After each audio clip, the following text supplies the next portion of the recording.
സ്വർണ്ണമുഖി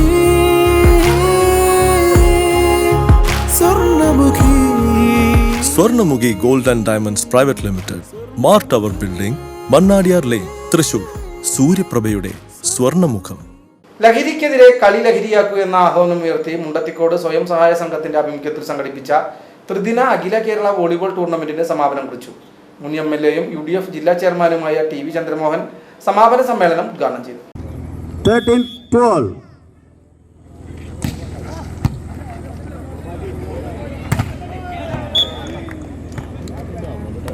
നഗരസഭ പ്രതിപക്ഷ നേതാവ് K. അജിത് കുമാർ അധ്യക്ഷത വഹിച്ചു. UDF ജില്ലാ ചെയർമാനും മുൻ MLA-യുമായ TV ചന്ദ്രമോഹൻ ഉദ്ഘാടനം നിർവഹിച്ചു. ഈ പരിപാടി എപ്പോൾ തുടങ്ങും എന്നും എപ്പോഴാണ് അവസാനിക്കുക എന്നൊന്നും എന്നോട് പ്രത്യേകിച്ച് പറഞ്ഞിട്ടില്ല. എനിക്ക് സൗകര്യമുള്ളൊരു സമയത്താണ് ഞാൻ വന്നത്. അത് തികച്ചും അസൗകര്യം, മറ്റുള്ളവർക്ക് അസൗകര്യമുള്ള സമയമാണെന്ന് എനിക്ക് ബോധ്യപ്പെട്ടു. പക്ഷേ നിങ്ങൾ ക്ഷമിക്കണം എന്ന് അഭ്യർത്ഥിക്കുകയാണ്. ഇതുപോലുള്ള ഗ്രാമപ്രദേശങ്ങളിൽ നിന്നാണ് പ്രശസ്തരായ കളിക്കാരുണ്ടായത്. രാജ്യം മുഴുവനും അറിയപ്പെടുന്ന, ഇന്ത്യക്ക് പുറത്ത് അറിയപ്പെടുന്ന കളിക്കാരുണ്ടായത് എന്ന് നിങ്ങൾക്ക് എല്ലാവർക്കും അറിയാം. അതുകൊണ്ട് തന്നെ ചെറിയ ഇനീഷ്യേറ്റീവുകൾ, ചെറിയ പ്രോത്സാഹനങ്ങൾ ഒക്കെയാണ് ഇത്തരം വലിയ സംഭവവികാസങ്ങളിലേക്ക് നമ്മൾ എത്തിക്കുന്നത്.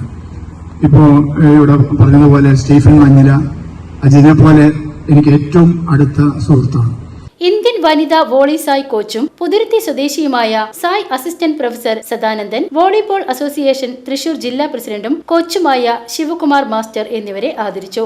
ക്രൈസ്റ്റ് കോളേജ് ഇരിങ്ങാലക്കുട വിന്നേഴ്സും രചന മുണ്ടത്തിക്കോട് റണ്ണേഴ്സ് അപ്പുമായി. വിജയികൾക്കുള്ള Stephen Manjila memorial winners trophy Vins Plast ഉടമ വിൻസെന്റ് മുക്കാട്ടുകരയും, Mandayil Muhammad Ali Haji runners up trophy Malaysian ബിസിനസ്സുകാരനും ഇൻകാസ് ഭാരവാഹിയുമായ അഷ്റഫ് മാന്തിയിലും സമ്മാനിച്ചു. DCC സെക്രട്ടറി PJ രാജു, കൌൺസിലർമാരായ Joel Manjila, K. Gopalakrishnan, KN Prakashan, Biju Ismail, Sasi മംഗലം, ഫ്രണ്ട്സ് സ്വയം സഹായ സംഘം president MM Muraleedharan, secretary Solan, coordinator Benny Paul, CV Joy, Biju Paul, Shyam, MN Latheendran തുടങ്ങിയവർ സംസാരിച്ചു. PCB news Mundathikode.